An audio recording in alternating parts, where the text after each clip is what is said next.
Hey guys, welcome back. So now we're getting into our talks about Strange, which is Jed MacKay's follow-up to the death of Doctor Strange, and it seems like with this one that there's a lot of moving parts that make for a really interesting story. But with going into this, I was way more curious to see how Clea would handle the role as Earth's Sorcerer Supreme after the recent events, really more than anything else. And from the jump, this leans right into just that. So let's get into it. But first, if you're new to the channel, be sure to subscribe to catch the spills every week. And don't forget to hit that bell up top so we can squat up in the comments for the first hour.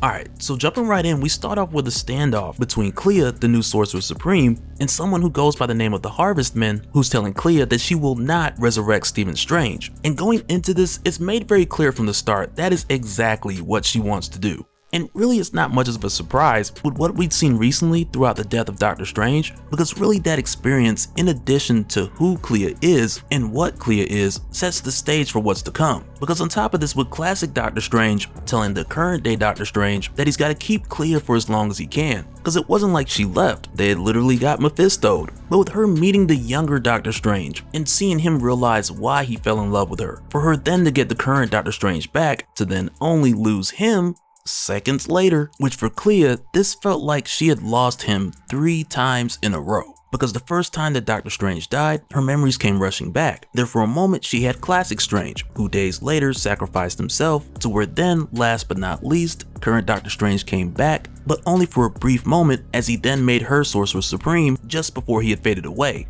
So like we expected, she wants to bring him back, and we're shown that early to just get it out the way. But on top of that, we're shown with Clea, there's this pain that just runs so deep that it kind of makes for its own story within the story. But at this point, after us seeing the standoff between Clea and the Harvestman, it's here where we jump back to that morning so we can see some of the events that led up to the dramatic introduction. Because for Clea, for starters, her day was started off with a visit from Dr. Doom. And really, it's one of those things like when you see Dr. Doom at the door, and more specifically in this situation with Clea being the new Sorcerer Supreme, when he shows up, you know why he's here. But when Doom gets to the Sanctum Sanctorum, Clea invites him in, she offers him some coffee, even though the coffee here is not like what she's used to in the Dark Dimension, but Doom don't care nothing about none of that. And he lets Clea know because Stephen Strange is dead, he's here to claim his title as Sorcerer Supreme, and he's come here personally to get the Cloak of Levitation and the Eye of Agamotto. But Clea tells him real quick that that's a no-go. And it's here where she tells Doom the title of Sorcerer Supreme belonged to her husband, Stephen Strange, and with him gone, it's rightfully hers. And when Doom hears this, he's kind of like, hey look lady, it don't work like that. And he's not wrong, because in this case, there is a bit of a quote, secret thing, end quote, that Dr. Stephen Strange has done in order to make Clea the new Sorcerer Supreme, even though she doesn't go into the details of what that secret thing is. But with her saying this to Dr. Doom, it's more so a thing of her not wanting to tell him. But in this moment, she does go on to tell Dr. Doom, in addition to her losing her husband so many times recently, that even though it's not her tradition to take on her husband's last name, with her being of the Faultine, but recently when her husband had passed, she had done exactly that. But really with the way that these words are being exchanged, it's more like Clea telling Dr. Doom, like, what, you ain't see the title of this comic on your way in? But of course, with Doom being addressed in such a manner, he gets heated, and so does Clea. Because sure, she's mad at Doom in this moment, but there's a lot more bubbling up under the surface that we'll see here. But rather than this escalating into an actual fight, Clea lets Doom know that this isn't a position that she desired or coveted, but instead this was Stephen's design and his last wish to spite Doom in service of this world, but also so that Doom would never become the Sorcerer Supreme. And with hearing this, Doom more or less is like, I'm telling the Vishanti. But then Clea kind of hits him with the where your at when 3 mothers came lurking. Where were you? Because he at least could have showed up when the 3 mothers was laying smack down on Earth's mightiest heroes. Because during the death of Doctor Strange, it's not clear, but Doom might have been one of the sorcerers who helped Wong towards the end, but even still, he could have helped with the 3 mothers a lot sooner, but at that time, there was no sign of him. So then here, when Doom threatens to tell the Vishanti what Stephen Strange has done, it doesn't hold much weight because the Vishanti, they're going to take Doom's actions or lack of action into consideration, which is why Clea's not worried, because even if Doom tells them this, the Vishanti are still more likely to side with Stephen Strange because of his contributions as a Sorcerer Sorcerer Supreme. But then also in this moment, as Doom leaves, Wong makes his way in. And at this point for Wong, he's been drinking, like the stubble in his beard is growing in, which has always been like the illustration for someone who's been drinking. But for Wong, with him returning to the sanctum here, it's more of a late night than an early morning, with him coming back after trying to drink his sorrows away after the loss of his best friend. And it's here with seeing this where Clea just wants to get him out of the house. So she takes Wong, they leave the sanctum, and she lets Wong know like we both need some coffee. And not so much as what passes for coffee in this dimension, but instead something more like a dark dimension roast, which sounds pretty good if I do say so myself. But also while they're making their way, Clea tells Wong, though she doesn't know how exactly at this point, she does plan to bring Steven back. And with Wong hearing this, like he doesn't try to argue or stop her, because he does admit that he's a bit too drunk to do either one effectively. And really it's here in this conversation where we begin to see a bit more of what's developing with Clea as the story begins. Because aside from her clearly hurting from losing Stephen Strange back to back to back, she's also very blunt about the fact that she's not human, never was. And with her being of the Faltine, daughter of Umar, the niece of Dormammu, she literally has warlord blood pumping in her veins. And it's for that reason that she can't help but feel like she wants what is hers, Stephen Strange is hers, and she's not going to tolerate anyone trying to take what is hers, not even death. Which really at this point seems to be the premise for like the trajectory of where Clea is ready to take this. And really because of who Clea is, this is way more than a story about a wife who has lost her love once again. But instead, this is panning out to be more like a warlord on an episode of Snapped.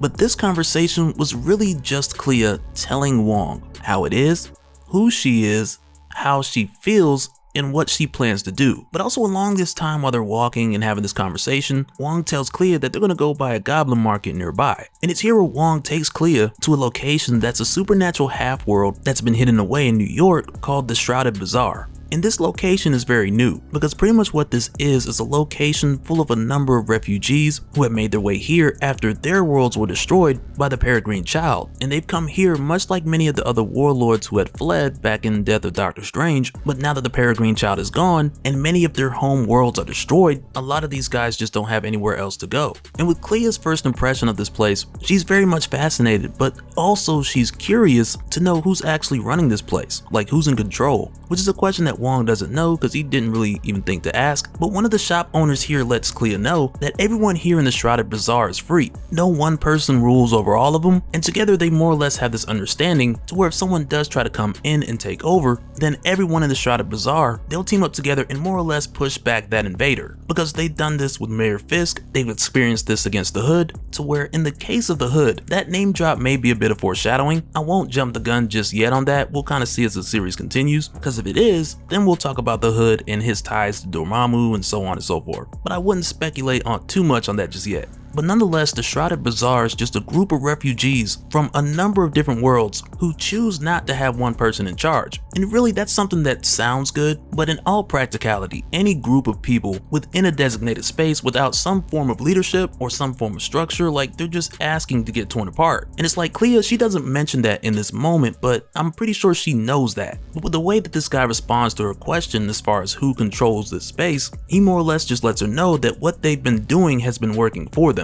And not too long after he says that, this dude is just shot in the face. Because the Shrouded Bazaar, as free as this place is, they don't even have so much as any kind of security. And the powers that be that have tested this place before, they know that. So at this point, when a group comes in called the Blasphemy Cartel, who at this point are just letting off shots everywhere. And like whoever named these guys Blasphemy, like they didn't just mean blasphemy like blasphemous, they meant blast for me. And each and every one of these guys understood the assignment, which in a way you could say it kind of makes their name easy to remember. But for Clea, when she sees this guy like just blasted in front of her like mid-sentence, it triggers something. Because if you look at this from the most fundamental perspective, the people of the Shrouded Bazaar, they're New Yorkers at this point, and these New Yorkers are being attacked by a group of guys using magic and automatic rifles. So for Clea, with her now also being Sorcerer Supreme of Earth, it's her job to protect these people. But then also with her being Clea, who is going through some things right now. To where then on top of that, she's also a warlord by blood, and before you know it, it makes for the situation to where these guys quickly discover that they tried the wrong one on this day. Because when they get a reading and they find out that the Sorcerer Supreme is there, one of them's like, no way, Strange is dead. But then when Clea confronts them, letting them know that like, no, Strange is right here. And it's like from here forward where they really wish that Stephen Strange was here. Because had Dr. Stephen Strange been in this predicament, he would have just disarmed these guys, bound them up, you know, a little crimson band here and there. But because these guys thought the Sorcerer Supreme was gone, they thought they were just gonna run up in the Shrouded Bazaar and just take it. But instead, these guys weren't as fortunate. They ran into Clea, the current Sorcerer Supreme, and she don't care. And in true Bloodborne Warlord fashion, she destroys these guys. And again, because these guys didn't think that they would run into a Sorcerer Supreme, they brought munitions that were sufficient for witches or mages, but not so much for a Warlord of the Dark Dimension.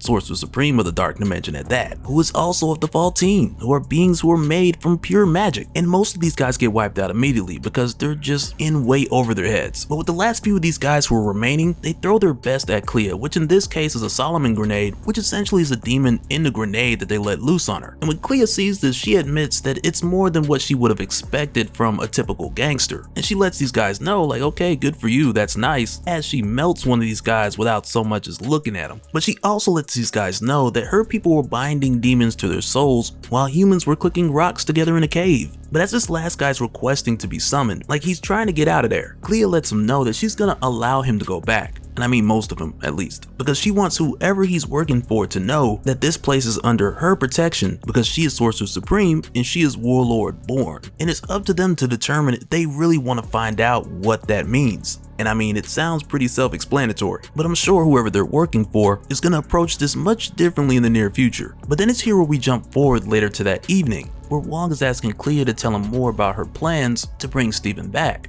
And it's here where Clea tells Wong that earlier that day, she had cast a spell of passive detection, which would monitor surges of necromantic activity, which for Clea, this is only part of her solution, because a number of other heroes have died and come back from the dead. So while she's still trying to figure out how to bring Stephen back, this is a spell she has going in the background, so if he does come back by some other means, she'll be one of, if not the first person to know. But aside from this, she also plans to talk to a number of those who have come back from the dead, so that maybe they can give her useful information for her to try other methods. But for the time being, this necromantic passive detection spell, it's the first step that she has in motion. But with her telling this to Wong, she also notices that something's bothering him. And Wong lets her know rather quickly, like the thing that's bothering him is how she murked those mercenaries earlier. But before they can even get into this conversation, the detection spell goes off and immediately Clea takes off because she believes that it has to be her Stephen. But as Clea arrives at the source of this necromantic energy, you can tell by her thoughts that her anticipation for the return of Dr. Stephen Strange, it's building up like crazy. Because as she gets there, she's thinking of the 4 things that Stephen gave her in order to keep this world safe, with those things being the Eye of Agamotto, the Cloak of Levitation, the title of Sorcerer Supreme, and a 4th secret thing that actually made it all possible. And though she doesn't mention what exactly that 4th thing is, she does also refer to it as a bit of a cheat, but also she has no intention of sharing what that thing is with Dr. Doom because she knows he would never understand it. But nonetheless, with Clea believing that this is the moment that her and Dr. Strange will finally be reunited, and it's here where she admits again, because of her faulty nature, she's not like the people of this world who understand grieving and processing the loss of someone, but instead her nature is to conquer and subjugate. And for her, if that means subjugating the fate that has separated her and Dr. Stephen Strange, then that is precisely what she intends to do.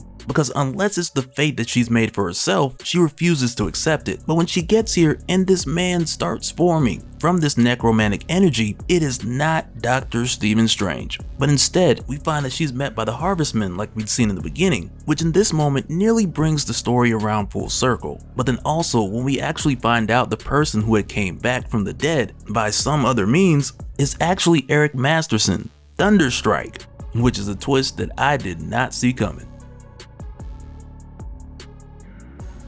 And so now real quick, I want to give a special shout out to all the patrons. Thank you guys for all of your support. And for anyone who's new here who wants more information on how to support the channel, I got a link below so you can go to patreon.com/dopespill. But that'll do it for this one, guys. Let me know your thoughts down in the comments below, and we'll do it again in the next one. Alright, later.